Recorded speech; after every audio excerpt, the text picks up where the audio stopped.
হাসপাতালে তার মায়ের আহাজারিতে আশপাশের পরিবেশ ভারী হয়ে ওঠে। বিরোধী দলীরা, বিরোধী দল তো বিএনপি, এই যে কিতা দুঃখ শিবির, ওরাই তো এরম চালাইছে, অক্রমণ চালাই আবার ভূতেরে শেষ করছে। আমি হাসিনার কাছে বিচার চাই গো, প্রধানমন্ত্রীর কাছে আমি বিচার চাই, হাসির হুকুম দিত গো। ঢাকা মহানগর উত্তর যুবদল নেতা মামুন হাসানকে না পেয়ে তার ভাবি, বোন এবং দুই ভাইজিকে আটক করে রাখা হয়েছে মিরপুর থানায়। বৃহস্পতিবার গভীর রাতে মামুন হাসান এবং তার ভাইয়ের বাসায় তল্লাশির নামে ভাঙচুর করা হয়েছে বলে অভিযোগ করেছেন বাসার লোকজন। মামুন এখনো পলাতক। বৃহস্পতিবার রাত 1টার দিকে ঢাকা মহানগর উত্তর যুবদল সভাপতি মামুন হাসানের সন্ধানে মধ্য মণিপুরের ভাড়া বাসায় তল্লাশি চালায় যৌথ বাহিনী। ঘরের দরজা ভেঙে ভেতরে প্রবেশ করে তারা। সব ঘরেই ভাঙচুর হয়, খোয়া গেছে অনেক মূল্যবান জিনিস, এমন অভিযোগ মামুনের আত্মীয়দের। দরজা প্রথম তালা ভাঙলো, ভেঙে বিভিন্ন ভাবে আসবাবপত্র ভাঙচুর করলো, কোনো ছাড়ে নেই। এমনকি বাথরুম, তারপর বিভিন্ন আসবাবপত্র, তারপর আলমারি বিভিন্নভাবে লুটপাট করার চেষ্টা করছে। মানুষ তো রাজনীতি করে তাই বলে পরিবারের উপরে এসব, এটা তো কোনো মানে না। খালু ভাইয়ের ওয়াইফকে টেনে হেসড়ে, কোনো এখানে মেয়ে পুলিশ ছিল না, লোকরাই টেনে হেসড়ে গাড়িতে নিয়ে গেল। রাত 3টার দিকে মামুনের বড় ভাই মাহবুব হাসানের বাসায় মামুনের সন্ধানে যায় যৌথ বাহিনী। মামুনের বৃদ্ধ মাকে পাশের ঘরে আটকে রেখে ঘরে ভাঙচুর চালায় তারা।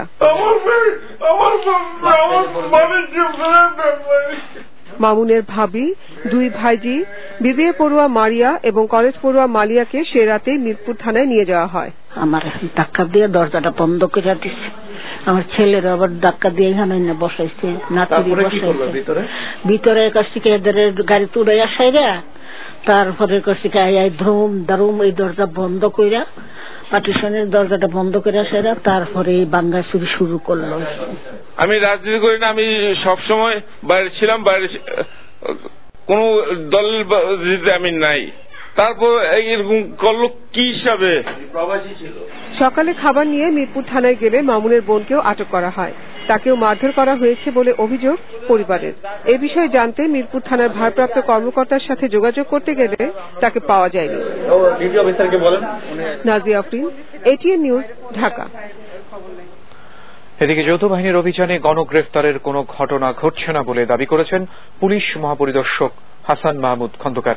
তবে এই ধরনের ঘটনায় কেউ জড়িত থাকলে বিধি মোতাবেক তাদের বিরুদ্ধে ব্যবস্থা নেওয়া হবে বলে জানান তিনি। গ্রেফতার বলে আইনানুগ দায়িত্ব পালন করার যে কার্যক্রম, সেটাকে যদি অন্যভাবে উপস্থাপিত করা হয়, আমি মনে করি সেটা দুঃখজনক হবে। আমি সুশীল সমাজকে, বিদগ্ধ সমাজকে, সাংবাদিকদের, আমাদের সাংবাদিক বন্ধুরা যারা আছেন, তাদেরকে আমি বলবো যে বিষয়টা ওইভাবে বিবেচনা করতে হবে যে আমাদের অর্পিত দায়িত্ব আমরা যথাযথভাবে বিধিবদ্ধভাবে পালন করছি কিনা। আয় এবং সম্পদ বেড়ে যাওয়ায় মহাজোট সরকারের বেশিরভাগ মন্ত্রী, উপমন্ত্রী, প্রতিমন্ত্রীর বিরুদ্ধে সংবিধান লঙ্ঘনের অভিযোগে রাষ্ট্রদ্রোহিতার মামলা করা উচিত বলে মন্তব্য করেছেন সংবিধান বিশেষজ্ঞ ডক্টর শাহদিন মালিক। শুক্রবার সকালে ঢাকার রিপোর্টার্স ইউনিটি মিলনায়তনে সুশাসনের জন্য নাগরিক সুজন আয়োজিত এক সংবাদ সম্মেলনে তিনি একথা বলেন। রাষ্ট্রপতি, প্রধানমন্ত্রী, মন্ত্রী, প্রধানমন্ত্রী সহ মন্ত্রী, উপমন্ত্রী, প্রতিমন্ত্রী এবং স্পিকার, ডেপুটি স্পিকার সহ সরকার দলীয় হুইপ যারা 10ম জাতীয় সংসদ নির্বাচনে অংশ নিতে গিয়ে আয় ব্যয়ের হিসাব নির্বাচন কমিশনে জমা দিয়েছেন, গত 5 বছরে তাদের আয় ও সম্পদের পরিমাণ কতটা বেড়েছে বা কমেছে সে বিষয়ে সংবাদ সম্মেলন আয়োজন করে সুজন। অভিযোগগুলো দুদকে গেলে এর পরিণতিটা কি হবে? সুজনের প্রকাশিত হিসাবে দেখা যায় সাংবিধানিক পদাধারী এরকম 48 জন প্রার্থীর আয় গড়ে বেড়েছে 582%। এর মধ্যে হুইপ নূর ই আলম চৌধুরীর আয় বেড়েছে প্রায় 33,000%। অর্থমন্ত্রী আবুল মাল আব্দুল মুহিত সহ মাত্র 5 জনের আয় কমেছে। সম্পদের পরিমাণও বেশিরভাগেরই বেড়েছে। সাংবিধানিক পদে থাকায় এই 48 জন বেতন ছাড়া অন্য কোনো পথে আয় করতে পারেন না বলে এদের বেশিরভাগেরই আয় অবৈধ বলে মনে করেন ডক্টর শাহদিন মালিক। এনাদের সবাই বেতন ভাতাদি কিন্তু একমাত্র সংসদের আইন দ্বারা নির্ধারিত হবে। সংবিধান বলছে যে যেই পদ আছে ওই পদের বেতন ভাতাদি ছাড়া আপনার আর কোনো আয় থাকতে পারবে না। সংবিধান লঙ্ঘন হলো দেশদ্রোহিতা, এবং দেশদ্রোহিতার কি শাস্তি 7-এর ক 3-এ বলা আছে দেশদ্রোহিতার সর্বোচ্চ শাস্তি প্রযোজ্য হবে। বিএনপি বা 18 দলীয় জোট 10ম জাতীয় সংসদ নির্বাচনে অংশ না নেওয়ায় তাদের প্রার্থীদের হিসাব পাওয়া যায়নি। এছাড়া তথ্যের অবাধ প্রবাহ না থাকায় সুজন এর আগে কখনো কোনো নির্বাচনের আগে এরকম হিসাব প্রকাশ করেনি বলে জানান প্রতিষ্ঠানটির সম্পাদক বদিউল আলম মজুমদার। 2001-এ সুজনের অস্তিত্ব ছিল না। আর দ্বিতীয়ত হলো এই যে তথ্য প্রাপ্তির অধিকারটা প্রতিষ্ঠিত হয়েছে 2005-এ, যখন থেকে অধিকারটা প্রতিষ্ঠিত হয়েছে তখন থেকে আমরা এই তথ্যগুলো তুলে ধরছি। Ashikur Rahman Apu, ATN news, Dhaka. এবারে আমাদের এই সপ্তাহের বিশেষ আয়োজন অবরুদ্ধ বাংলাদেশ। হরতাল অবরোধে অসম্পূর্ণ শিক্ষার একটি বছর পার করল শিক্ষার্থীরা। পুরো বছরে শিক্ষা কার্যক্রম অনির্ধারিত বন্ধ থেকেছে 208 দিন। শিক্ষা সংশ্লিষ্টদের মতে শিক্ষার্থীদের এই ক্ষতি অপূরণীয়। আমিনুল ইসলামের রিপোর্ট। ব্যানার প্লেকার্ড নিয়ে রাস্তায় দাঁড়ানো কোমলমতি এই শিক্ষার্থীদের দাবি একটি, শিক্ষার সুষ্ঠু পরিবেশ ফিরে পাওয়া। যাদের বই খাতা নিয়ে ক্লাস পরীক্ষায় ব্যস্ত থাকার কথা, তারা এ দাবিতেই নেমে এসেছে রাজপথে।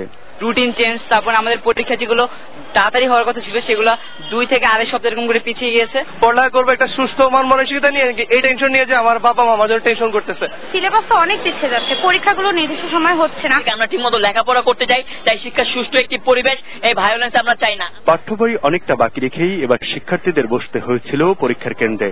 আর কখন কোন পরীক্ষা অনুষ্ঠিত হবে এ নিয়ে পুরোটা সময়ই উদ্বেগ উৎকণ্ঠায় কেটেছে শিক্ষার্থী অভিভাবকদের। সবটুকু সিলেবাস শেষ করা হয়নি।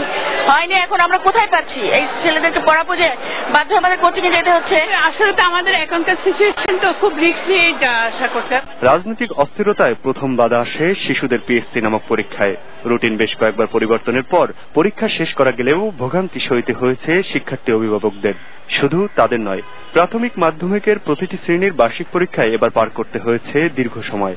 অবরোধ মুক্তের একটি দিনেই বার্ষিক পরীক্ষা ও লটারির মাধ্যমে শিশু শিক্ষার্থীদের ভর্তি কার্যক্রম একই সাথে করতে হয়েছে স্কুল কর্তৃপক্ষকে। তাই কোনোভাবে বছরের শিক্ষাপঞ্জি যথাসময়ে শেষ করাই চ্যালেঞ্জ হিসেবে দেখা দিয়েছিল শিক্ষা প্রতিষ্ঠানগুলোর কাছে। আর তারা তা শেষ করলেন অনেকটা দায়সারা ভাবেই।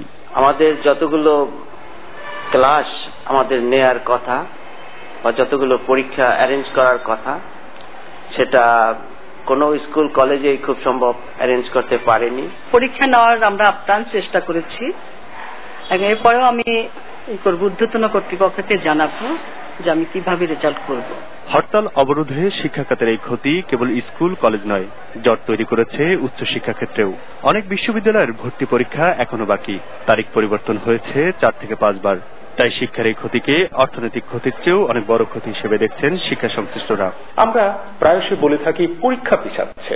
হ্যাঁ, পরীক্ষা পেছানোর কারণে তাদের মানসিক চাপ যাচ্ছে, কিন্তু যখন ক্লাস হচ্ছে না তখন আমাদের জাতি স্তব্ধ হয়ে বসে থাকে এবং এই যে ক্ষতি, এই ক্ষতি পূরণ হবার নয়।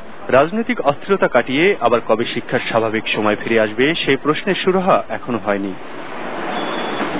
Aminul Islam, ATN news, Dhaka. সাশ্রয়ী আর আরামদায়ক পরিবহন হিসেবে বরাবরই জনপ্রিয় রেল। গণপরিবহন খাতে বাংলাদেশ রেলওয়ের বিশাল অবদানও সর্বজন স্বীকৃত। অথচ হরতাল অবরোধের মতো রাজনৈতিক কর্মসূচিতে সবার আগে সন্ত্রাসী হামলার শিকার এই রেল যোগাযোগ ব্যবস্থা। সাম্প্রতিক সময়ে রেলের ক্ষয়ক্ষতির চিত্র নিয়ে মফিদুল তপুর রিপোর্ট, ছবি তুলেছেন আলামিন তালুকদার।